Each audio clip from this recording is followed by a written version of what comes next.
game. Oh, okay.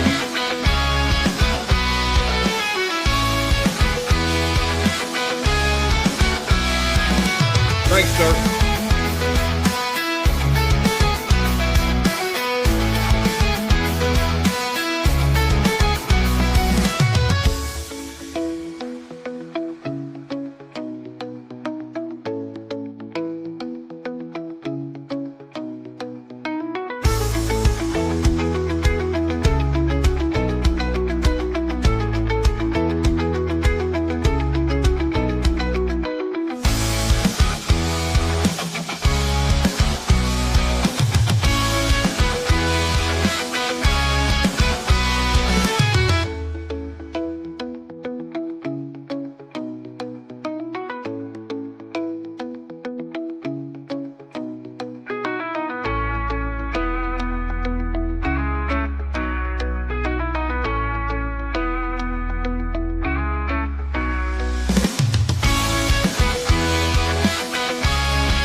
It's time for some damn good tacos in college football. We're excited to announce our title sponsor, Torchys Tacos, for the Arkansas Football Report with Otis Kirk, and the new addition to the Hogville.net family, the Arkansas pregame show starring former Hog running back Marshall Foreman, hosted by Jason Pattyson.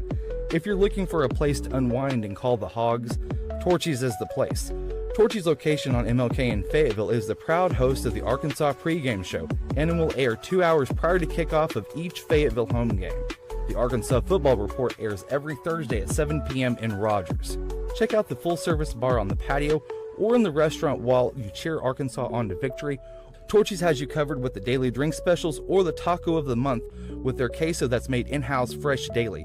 Torchys has 2 convenient locations in Northwest Arkansas, which happen to be the only 2 locations here in the great state of Arkansas. They have you covered for some damn good tacos, and go Hogs.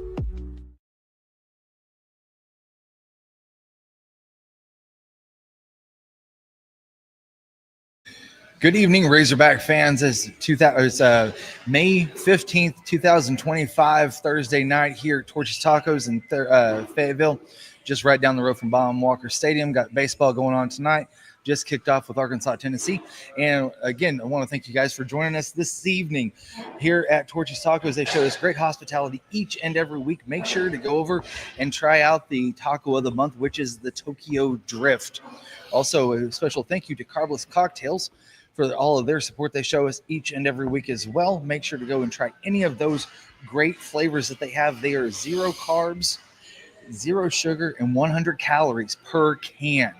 Also, again, like the Tokyo Drift, pair that with some their house-made queso that's made in-house fresh daily, or any of those great tacos on the board there on the back. I did have that Tokyo Drift last weekend, Otis, and I'm going to tell you what, it was really good.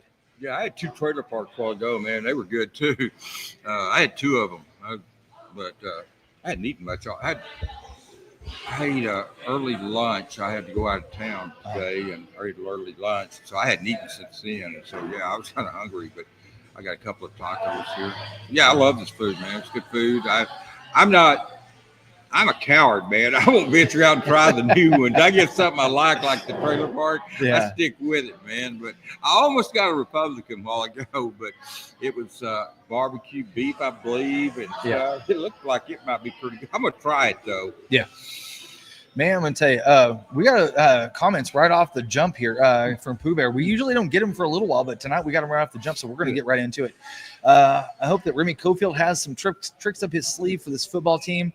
He wants to beat Tennessee and just teed off, baby. Let's go. Yeah, I've got to cover the game when I leave here tonight. So, I've got to cover the game when I leave here tonight. So, I just now noticed my microphone wasn't up here. I'm really on it tonight. I'm sharp as a tack, man. But sorry about that. I don't know if you could even hear me. But, I've got to cover the game tonight. But, I think they'll play. I think they'll win at least 2 or 3 against Tennessee. I don't know about tonight. I mean, but I know Tennessee starters really highly rated, but Zach Ruth's pretty dang good too. Yeah, and that's the thing too with I know that a lot of people have talked about that this Tennessee team is a really big 1-2 punch, probably the best that Arkansas will see this season. But let's look at this for just a second. 2 weeks ago, Arkansas played Texas on a Thursday, Friday, Saturday. Everybody in the SEC tonight is playing on Thursday, Friday, Saturday because they are getting ready for the SEC tournament, which starts on Tuesday of next week. So, because you have to allow everybody enough time to travel. So, this might work out pretty good for Arkansas as far as that goes because, I mean, I'm not saying that they're going to sweep Tennessee, but it seems like whenever you give Arkansas some rest during the midweek and then you have a little bit of an early series, it could work out in their favor. Yeah, and, think about these starters. People talking about they're invincible. How many of them really go 9 innings? What you've got to do, you've got to keep it close against guys like that, just like they have to do against Zach Root. They have to keep it close and then try to get to the bullpen when they get to that.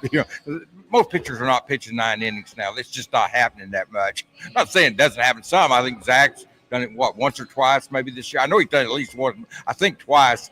But whatever. Well, no, I think one of those was a 7-inning run rule and the other was a 9-inning game. I think he's got 2 complete games if I'm not, and I may be mistaken on that. But whatever. My point is it doesn't happen very often. That's my point. And the main thing is get to the Tennessee start. But, I mean, I looked at the lineup Dave was putting out there. I retweeted it a minute ago. And I think considering Nolan Susan's hurt, and out, I think it's the best lineup he's got. He's got Robinette. When Iredale's batting at 7th, you got a pretty good lineup.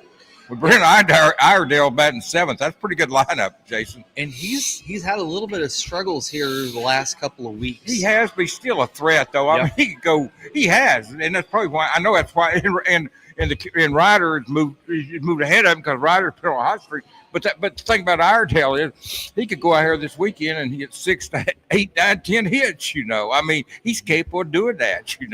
And he's still got. Even when he struggled, he's come up in most games with a key hit here or there.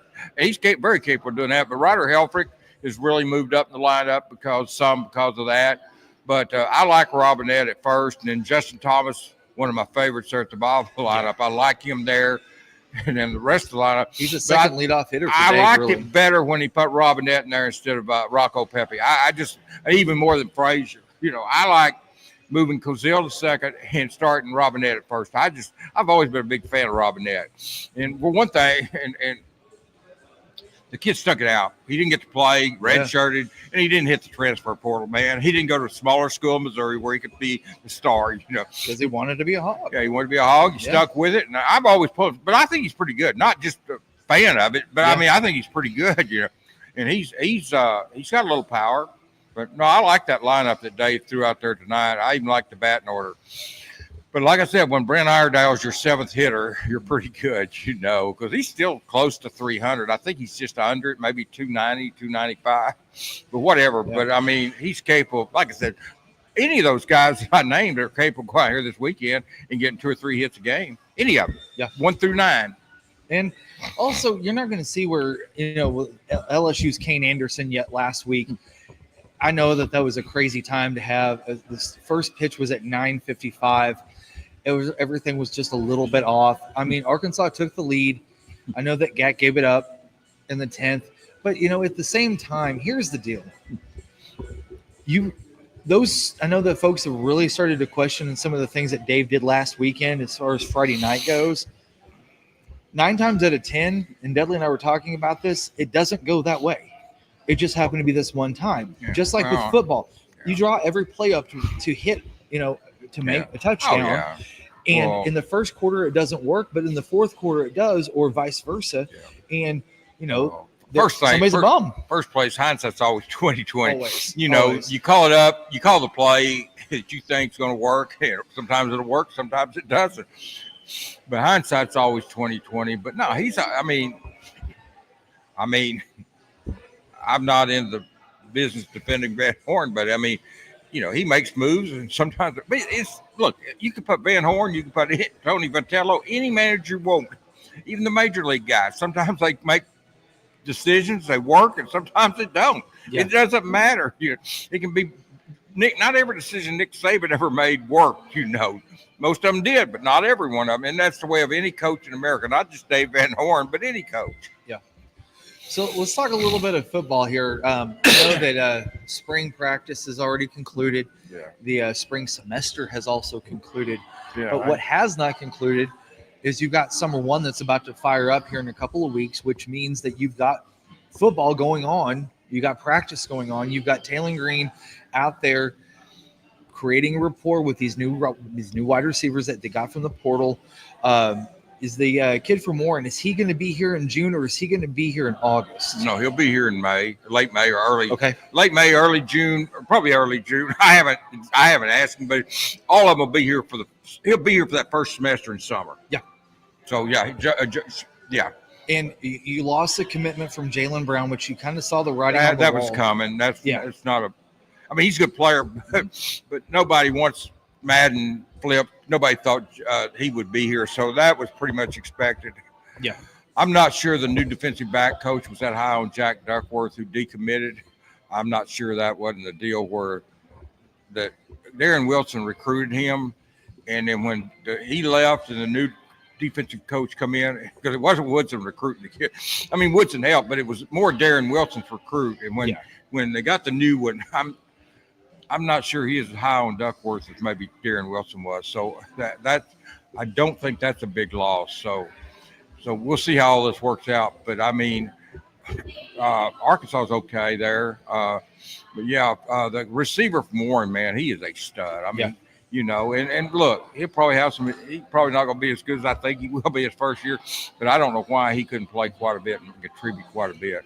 One of the players' names that have floated out there that I think everybody kind of knows a little bit about more now is with Jordan Anthony.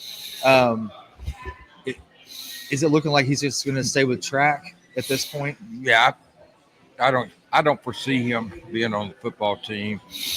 Used to, they couldn't do that because they've got to go off football scholarship, go on track if they do that. But with the NIL, they could give him the money, and so he don't have to have the full scholarship like he has with football. They did away with NIL. You can quit a sport because it's like used to. If a kid Connor Nolan quits football and goes to baseball, well, Dave had to put him on scholarship, or he had to walk on, whatever. I mean, he played more scholarship. But I'm just saying, there wasn't full scholarships, but he gave up a full scholarship. But now with NIL, they can make that up. So yeah, I don't think you'll see him on the football team, and so there's some receivers that's kind of fell by the wayside, and but we'll see what happens there. But I think that I think they'll be okay at receiver. I don't know if I don't know if anybody on the team will lead the SEC like Andrew Armstrong did. I'm not saying that, but I do think. I mean, look at Monte Harrison, man. That kid's fine, Yeah. But I don't know if anybody's going. Like I said, I don't think they're going. It may be more by committee. I don't know if you're going to have that. Who's going to be the go-to receiver? I don't know if they'll have one, Jason. Some of Bobby's best teams did not have a true number one. Right. That's what people. Yeah, they asked me who's going to be the go-to receiver. I'm not sure there will be one, but I can tell you, Shanks, the Sharp, or two kids that are very capable of catching you 40, 50, 60 passes. Omega Blake. Did you forget? Monte Harrison could catch passes. I think we still have Courtney Crutchfield on scholarship too. So I mean, the room's fine.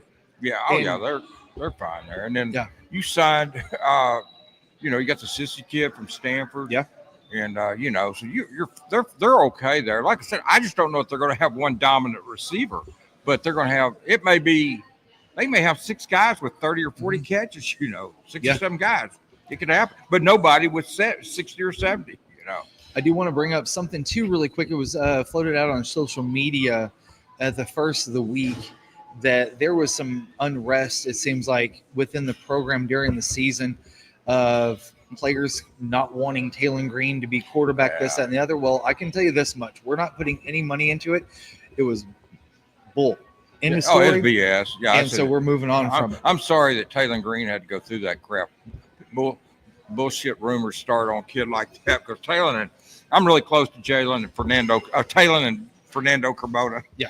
When people start rumors on those two, I don't like it when they start on any of them, but those 2 kids and Courtney Crutchfield are the 3 kids that I'm probably the closest to over there, and I don't like those rumors like that. Yep.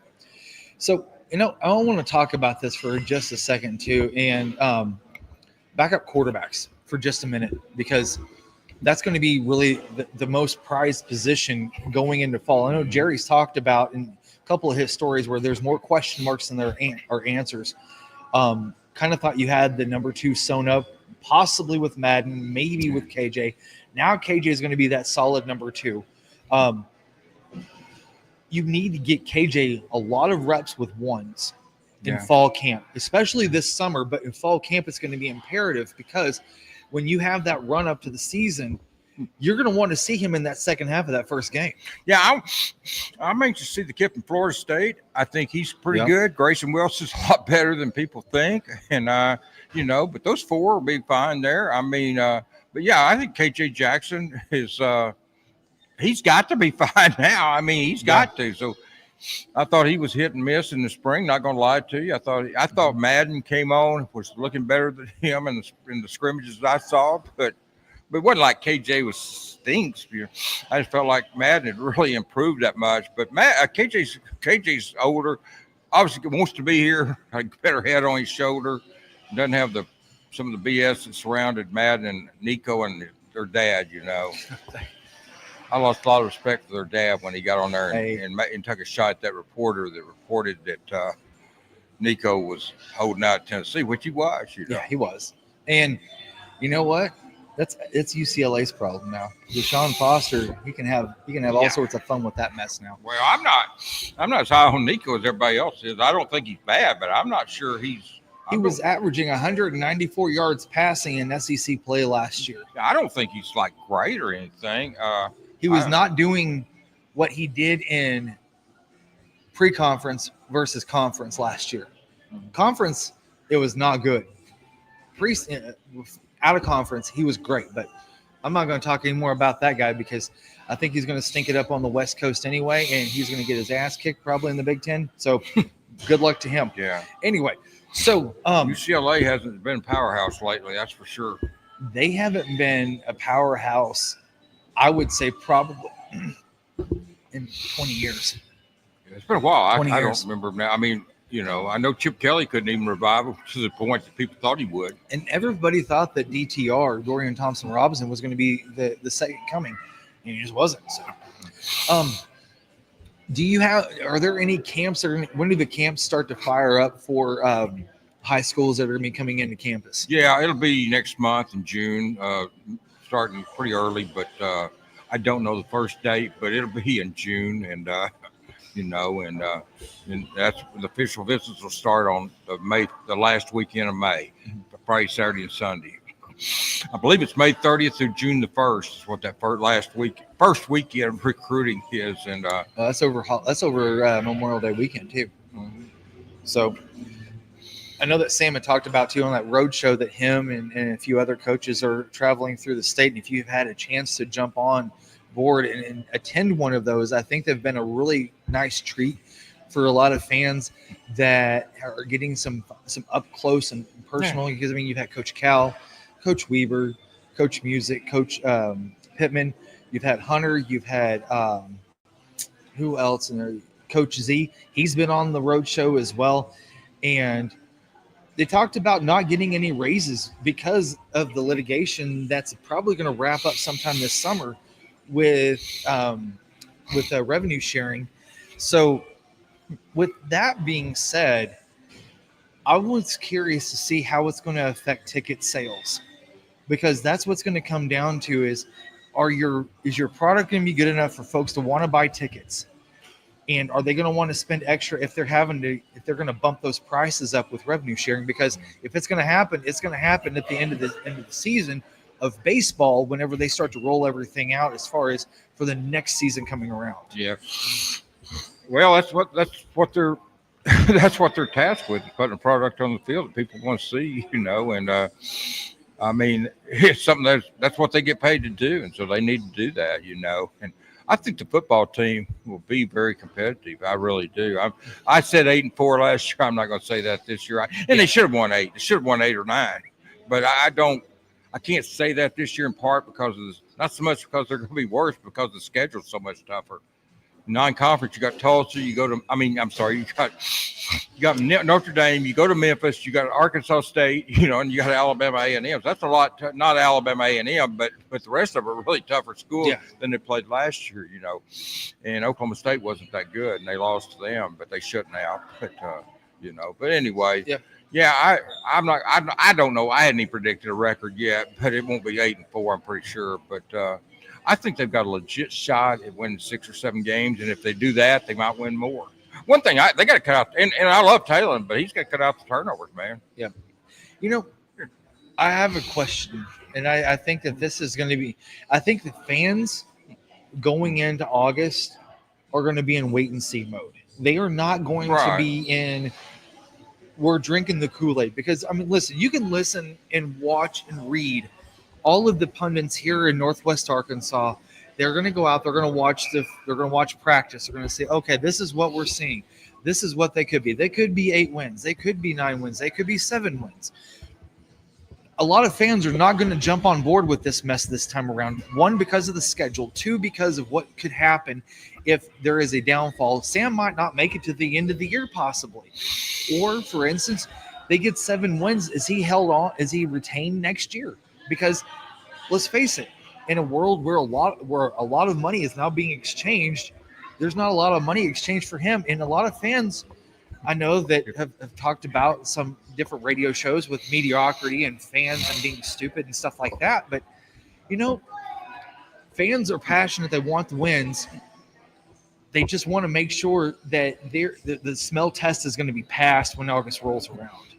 If they get 7 wins with this team during the regular season, not counting the bowl games, if they get 7 wins, Sam should keep his job simply because of the commitments he's got for the class of 2026. They're recruiting really well, and not so much in the state. They took some licks in the state, but outside the state, they've really done pretty well. Coach in Yarborough and Adam Austin out of Oklahoma, 2 top players in Oklahoma.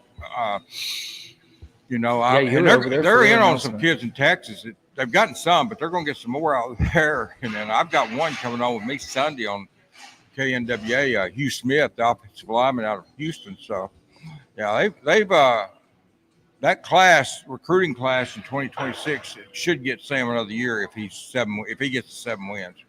And I know a lot of fans are going to start to cry mediocrity again. But when you look at the schedule, that's not mediocrity. That means that your schedule has improved. The schedule's brutal, man. You got Notre Dame, you go to Memphis, you got the SEC. It's like it always is. When I was on Sports Route with Chuck Barrett back when Houston Nutt was here, and they weren't going to accept mediocrity then. What the hell? They've accepted a hell of a lot. If Houston Nutt was mediocrity, they've accepted a hell of a lot of mediocrity since then, and they said they weren't going to accept it anymore. What are you going to do? If you're still a fan, then you either accept it or you just, you quit being a fan. Nobody's out here trying to win 5-6 games a year. They're trying to win more. But, sit there and say you're not going to accept it. Like I said, I was hearing that shit back when Houston Nutt was here. I was on a Sports Route. I was hearing that. I'm not going to accept mediocrity anymore. I hear some of the same people saying that now. You've accepted a whole lot since then. 8 bowl games in 10 years with Houston, and that was mediocrity. Well, you accept a lot less now. I can assure you, once Bobby Petrino left, you've accepted a lot of mediocrity. You may not accept it, but you've dealt with a lot of mediocrity. Let me put it that way. Yep, and I think the only way that there would be a change is if the fans stopped showing up to games. 1, 2, who the hell are you going to replace them with? Well, that's the thing. People think that they hear all these names, Urban Meyer, people with the financial John situation. Gruden watch again. You hear all these names. If they don't have the NIL that these other schools have, you think these other coaches want to come and compete in the SEC with the less NIL? I don't know, you'll be back to women's basketball, and I hate to do that to Coach Music. I think that she has got a hard road to hoe. She understands that. Yeah. She wants to bring that program back to prominence. Well, I heard her this week, but I did hear she said she don't have the money that she'd like to have. Well, if you don't have, and talked about developing players and people want to be here, and sometimes that beats talent. But in the SEC, that'll only go so far. And she's not a bad coach, but I don't know if she doesn't have the equal field close to an equal playing field. The NIL, it's not going to. It won't work. It just won't. You know, she'll probably improve over what Neighbors did. I think she's a better coach than him, but a lot better coach than him. But I'm just telling you, man, wanting to be here and developing is good, but it'll only get you so far in the SEC. Eventually, talent's going to take over, and there's a lot of it in the SEC at all schools, man. Arkansas has a lot of talent. Let's talk about talent for just a second, too. I know that we might be stepping on Kevin's toes for just a second, but it is topic news here in the state of Arkansas. It's hog news, man. Kevin can get over it. J.J. Andrews commits to the Razorbacks and Coach Calipari this afternoon. A Hog legacy, probably the best offensive lineman Arkansas has ever seen, possibly. The best I've ever seen up here. That's all I know. That's why I said that. I mean, yeah. I've seen a lot of offensive linemen at Arkansas, and I'm telling you, Sean Andrews, best I've ever seen. I've seen him drive people into the bleachers over there on the side, those cement, those steps. Mm-hmm. I've seen him drive them off the field, plumb over there, and hit the wall or where the fans are. I've seen Sean do that. He was a stud, man. I mean, that guy was good. Yeah. Big kid, big guy, Sean was. And yeah, I saw him at JJ's press conference today, and Sean still looking good, man. But yeah, I'm telling you, you put him and Jason Peters out there together, that was unfair to the defensive. It was so wrong. Defensive player, man. Those guys were mules. I always thought it was funny that Houston always listed him as a tight end. I'm like, that's probably large end, not tight end. Yeah, the big good thing about that was people criticized that. I said, hell, I love it because you could put Jason on the same side as Sean. If he'd have been tackle, he'd been on the other side. You could put him at tight end and line him up next to Sean. I'm telling you, who is going to stop when it's 3rd down and 2 and you run behind those two? Who's going to stop the rack? And Houston always had good running backs. He always had good running backs. 4 more years, Jason Peters is probably going to be our NFL Hall of Famer. Yeah. Which I fully believe will happen. Yeah, I mean, Jason Peters and Sean Andrews next to each other over there on that side, man. They didn't always do that, but when they did, I'm telling you, you need 3rd and 2, 3rd and 3. There wasn't nobody going to stop those two. I mean, those were men among boys back then. I think that if Jason Peters does get into the NFL Hall of Fame, I do believe he is the last one. He'll be the first one since Steve Atwater, if I'm not mistaken. They'll be inducted into the NFL Hall of Fame. That's a former Razorback. Okay. So I'm not sure about that. That I am prognosticating a little bit. I am speculating, and I know that the whole entire state would love to see Jason Peters go into NFL Hall of Fame because he's a great ambassador for the state and also for the university when he was in the NFL and still is to this day. But I think he's got a relative. I think Marklin Batten, the running back out of Atlanta, I think is related to Jason, if I'm not mistaken. I believe that's right. And I think that, whenever Arkansas fans, they see another NFL Hall of Famer, it's just like another feather in our cap. And they, pound your chest a little bit more over that one too. But so back to J.J. Andrews. Does commit to the University of Arkansas and Coach Calipari this afternoon, which was some pretty big news because he had a couple of suitors out there. He had Missouri. He had Ole Miss. I think that LSU, Missouri, and Arkansas were the 3 finalists. Yeah, those were the 3 finalists. And he had a lot of offers, but those were the 3 finalists. In Arkansas, not losing another player that's in state to Missouri and kind of shutting off that faucet a little bit kind of makes Arkansas fans feel a little bit better about that too. Yeah, it's always good to beat Missouri in anything. Yeah, that is the truth.